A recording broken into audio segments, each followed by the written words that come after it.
नमस्कार मित्रांनो, श्री स्वामी समर्थ. श्री स्वामी समर्थ. मी युवराज शेळके. मित्रांनो, आज आपल्या व्हिडिओमध्ये माता जानकी सीतादेवी ज्यावेळी वनवासामध्ये वनवास भोगत होते त्यावेळी त्यांच्याबरोबर हनुमान हे सुद्धा भेटीसाठी जात होते. हनुमान हे श्रीरामाचे फार मोठे भक्त आहेत, हे आपल्याला माहितीच आहे. मित्रांनो, त्यावेळी माता सीता ज्यावेळी जंगलमध्ये त्या वनामध्ये आपल्या भांगामध्ये शिंदूर लावत होती. शिंदूर लावत असताना ही जे काय घटना आहे ती श्रीराम भक्त हनुमानीने पाहिली.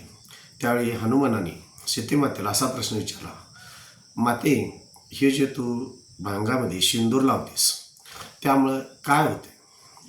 तर त्यावर सीतामाता हसली आणि हनुमानांना म्हणाले, हे जे मी माझ्या भांगामध्ये शेंदूर लावतो त्या शेंदूरमुळं तुझे प्रभू श्रीराम यांचं जे आयुष्य आहे ते त्यांना दीर्घकाळासाठी आयुष्य मिळावं, अजरामर असं आयुष्य मिळावं म्हणून मी माझ्या भांगामध्ये दररोज उठल्यानंतर न चुकता माझ्या भांगामध्ये मी शेंदूर लावत असते.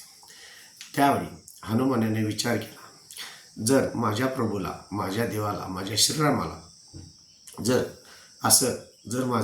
माझी माता थोडंसं सिंदूर लावून जर माझ्या प्रभूला जर आयुष्य दीर्घकाळ मिळणार असेल तर मी माझ्या संपूर्ण अंगाला जर मी सिंदूर लागलं तर माझ्या प्रभूंना कायमचं अमरत्व मिळेल आणि जगाची सेवा करण्याची संधी मिळेल आणि अशीच भक्तांनी त्यांची मर्जी राहील. आणि मी संपूर्ण अंगाला शिंबूर लावलं तर त्या पद्धतीनं माझं जीवन हे माझ्या प्रभुरामाच्या चरणाशी सार्थक होईल. अशा पद्धतीनं हनुमानाने लगट दुसऱ्या दिवशी संपूर्ण आपल्या अंगाला शिंदूर लावलं आणि जानकी मातेकडे म्हणजे सीतामातेकडे गेलेत. मग सीतामाता पाहून सुद्धा थक्क झाल्या. म्हणाल्या, अरे हनुमाना, हे काय केलंस? तर हनुमान म्हणाले, तुम्ही थोडंसं सिंदूर लावल्यामुळे जर माझ्या प्रभूची श्रीरामांची जर आयुष्यमान वाढणार असेल तर मी त्यांच्या भक्तीसाठी मी वाटेल ते करू शकतो. त्यामुळं माझ्या संपूर्ण अंगाला मी शेंदूर लावलेला आहे. का तर माझ्या प्रभूचं आयुष्य असंच दीर्घकाळ आणि अजरामर राहील. त्यानंतर सीतामाता आणि हनुमान हे प्रभू रामचंद्राच्या दरबारमध्ये गेले.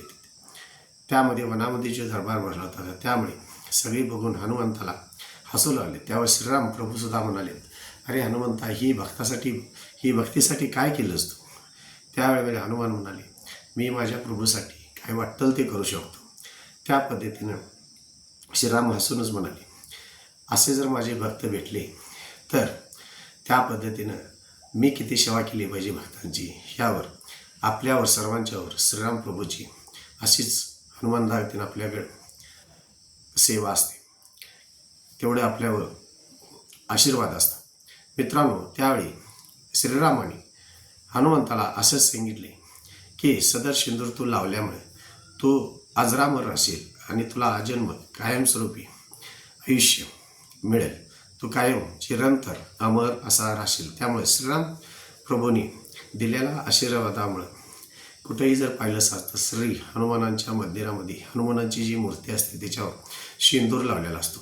शेंदूर लावण्याचं महत्त्वाचं कारण म्हणजेच पूर्वपार चालत आलेल्या या रामायणाच्या कथेतून हे श्री हनुमानाच्या मंदिरामध्ये जर मूर्ती असेल तर त्याच्यावर शेंदूर लावला जात असतो. माझ्या चॅनलला सबस्क्राईब करा, लाईक करा आणि अशाच गोष्टी पाहण्यासाठी शेअर करा. धन्यवाद मित्रांनो.